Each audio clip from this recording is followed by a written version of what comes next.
اعوذ باللہ من الشیطان الرجیم بسم اللہ الرحمن الرحیم۔ اللہ کے نام سے شروع جو بڑا مہربان نہایت رحم کرنے والا ہے۔ مون وظائف چینل کی جانب سے تمام ناظرین کو السلام علیکم ورحمۃ اللہ وبرکاتہ۔ میں اپنا چینل مون وظائف کی جانب سے آپ کی خدمت میں ایک نیا وظیفہ لے کر حاضر ہوئی ہوں۔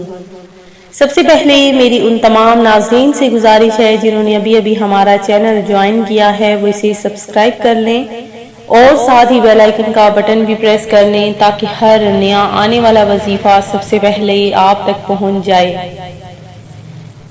ناظرین، ہمارے پاس عشرہ ذی الحج آ چکا ہے اور آج انشاءاللہ عز و جل چاند نکل آئے گا۔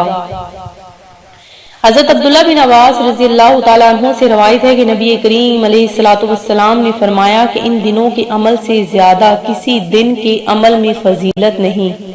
لوگوں نے پوچھا اور جہاد میں بھی نہیں؟ تو آپ نے فرمایا کہ ہاں، جہاد میں بھی نہیں سوا اس شخص کے جو اپنی جان و مال خطرے میں ڈال کر نکلا اور واپس آیا تو ساتھ کچھ بھی نہ لایا۔ ذو الحجہ کی ابتدائی 10 ایام کی فضائل میں امام بخاری شریف کی مذکورہ حدیث بہت مشہور اور بڑی مؤثر ہے۔ حضرت ابن عباس رضی اللہ تعالیٰ عنہ سے مروی ہے کہ انہوں نے کہا کہ رسول اللہ صلی اللہ علیہ وآلہ وسلم نے فرمایا کہ کسی دنوں میں عمل صالح اللہ تعالیٰ کو اتنا زیادہ پسند نہیں جتنا کہ ان 10 دنوں میں۔ صحابہ نے عرض کیا کہ جہاد فی سبیل اللہ بھی اس سے زیادہ اللہ کو پسند نہیں؟ تو فرمایا کہ ہاں، یعنی کہ یہ جو 10 دن ہیں عشرہ ذی الحجہ کے شروع کے جو 10 ایام ہیں یہ اللہ تبارک و تعالیٰ کے نزدیک سب سے زیادہ پسندیدہ ہیں۔ اللہ تعالیٰ نے اپنے پاک کلام میں سورہ فجر آیت نمبر 2 میں ذی الحجہ کی 10 راتوں کی قسم کھائی ہے، جس سے معلوم ہوا ہے کہ ماہ ذی الحجہ کا ابتدائی عشرہ اسلام میں خاص اہمیت کا حامل ہے۔ حج کا اہم رکن وقوف عرفہ اسی عشرے میں ادا کیا جاتا ہے، جو اللہ تبارک و تعالیٰ کے خاص فضل و کرم کو حاصل کرنے کا دن ہے۔ حضرت ابراہیم اور حضرت اسماعیل علیہ السلام کی عظیم قربانی کی یاد میں اللہ تعالیٰ کے حکم پر جانوروں کی قربانی کی جاتی ہے، جو قیامت تک جاری رہے گی۔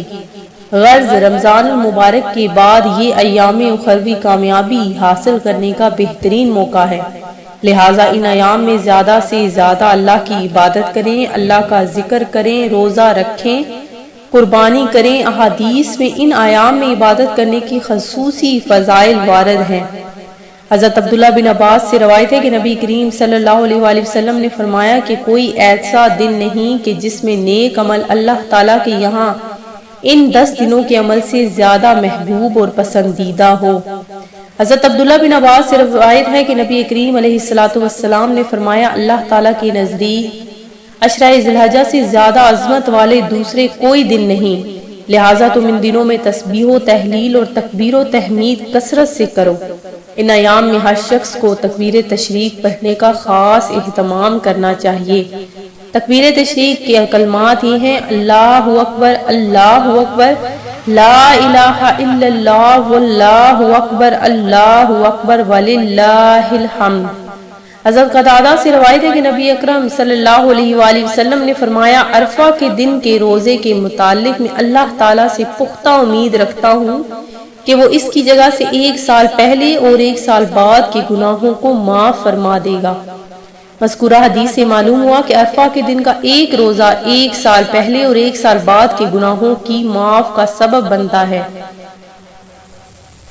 ذی الحجہ کے مہینے کی بہت زیادہ فضیلت بیان کی گئی ہے، خصوصی طور پر اس مہینے کے شروع کے 10 دنوں کی بڑی بزرگی بیان کی گئی ہے۔ ان دنوں کی عزت کرنے والے کو اللہ تبارک و تعالیٰ 10 نعمتوں سے نوازتا ہے۔ عمر میں برکت اور صحت فرماتا ہے، مال میں زیادتی عطا کر کے حوصلہ افزائی فرماتا ہے، اہل و عیال کی حفاظت کر کے حوصلہ افزائی فرماتا ہے، گناہوں کا کفارہ عطا فرماتا ہے، اس شخص کی نیکیوں میں اضافہ کر دیتا ہے اور گناہ معاف فرما دیتا ہے، اس کے نزاع کے وقت کی تنگی میں آسانی پیدا کرتا ہے۔ ظلمت میں روشنی عطا فرماتا ہے، نیکیوں کے اجر کا پلڑا بھاری کرتا ہے، جہنم سے نجات عطا فرماتا ہے، جنت کے درجات میں بلندی عطا فرماتا ہے۔ اس کے علاوہ اس دن اگر کسی نے اس عشرے میں کسی مسکین کو کھانا کھلایا یا خیرات دی تو گویا اس نے اس پیغمبروں کی سنت پر عمل کیا۔ اس ماہ مبارکہ کی بہت ہی زیادہ برکتیں اور فضیلتیں ہیں۔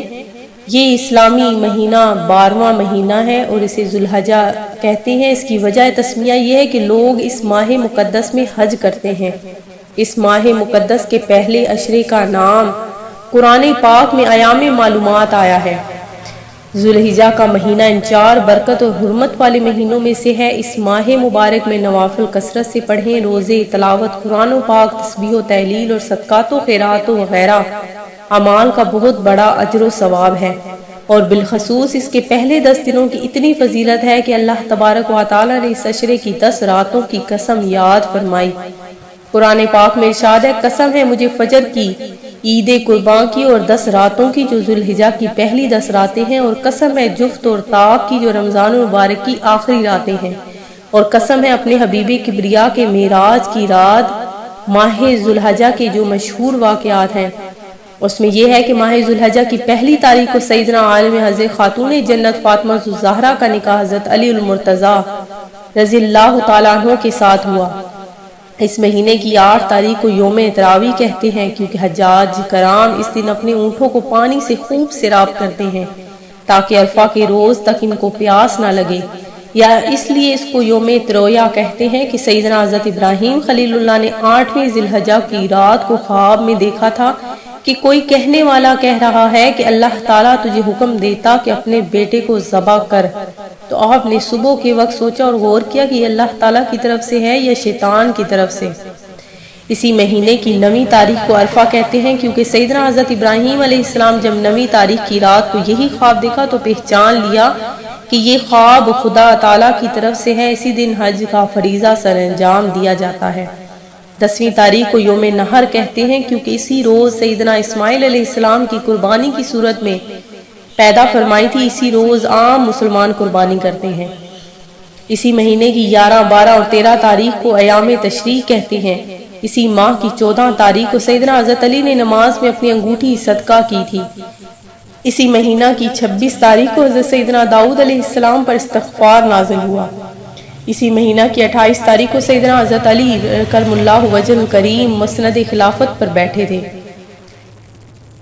حضرت ابن عباس سے مروی ہے کہ انہوں نے کہا کہ رسول اللہ صلی اللہ علیہ وسلم نے فرمایا کہ اللہ تعالیٰ کے نزدیک دنوں میں کوئی دن ان 10 دنوں سے زیادہ محبوب نہیں کہ جس میں نیکیاں کی جائیں۔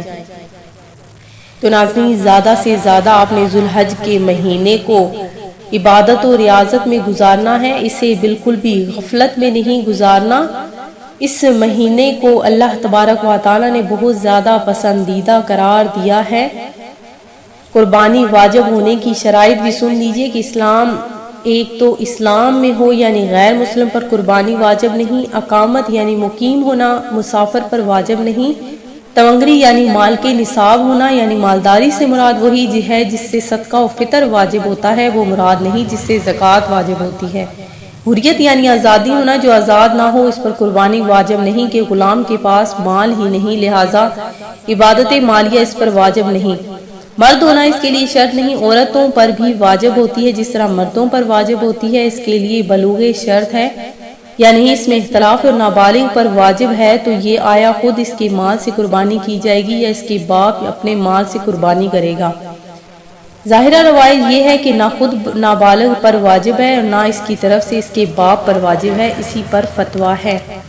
ناظرین، جو آج میں آپ کے لیے وظیفہ لے کر حاضر ہوئی ہوں وہ چاند کو دیکھ کر آپ نے کون سا وظیفہ کرنا ہے، کون سی دعا پڑھنی ہے، انشاءاللہ عز و جل اس دعا کے پڑھنے سے انشاءاللہ عز و جل آپ ہاتھ اٹھا کر جو بھی دعا مانگیں گے آپ کی دعا قبول ہو جائے گی۔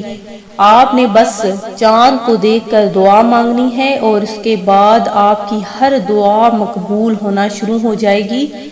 ذی الحج کا چاند دیکھنا واجب ہے، آپ نے لازمی ذی الحج کا چاند دیکھنا ہے اور چاند دیکھ کر آپ نے دعا پڑھنی ہے۔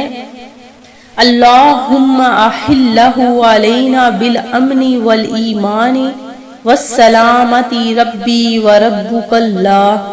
اے اللہ ہمیں امن و ایمان، سلامتی اور اسلام کا چاند دکھائیے، اے چاند میرا اور تیرا رب اللہ ہی ہے۔ یہ دعا پڑھنے کے بعد آپ نے اللہ تبارک و تعالی سے دعا مانگنی ہے، انشاءاللہ عز و جل آپ کی ہر دعا قبول ہوگی۔ میں امید کرتی ہوں کہ ہمارا یہ آج کا وظیفہ آپ کو پسند آیا ہوگا۔ اسی طرح سے مزید وظائف حاصل کرنے کے لیے ہمارا چینل مون وظائف کو دیکھتے رہیے۔ اپنا خیال رکھیے گا، دعاؤں میں یاد رکھیے گا۔ اللہ حافظ۔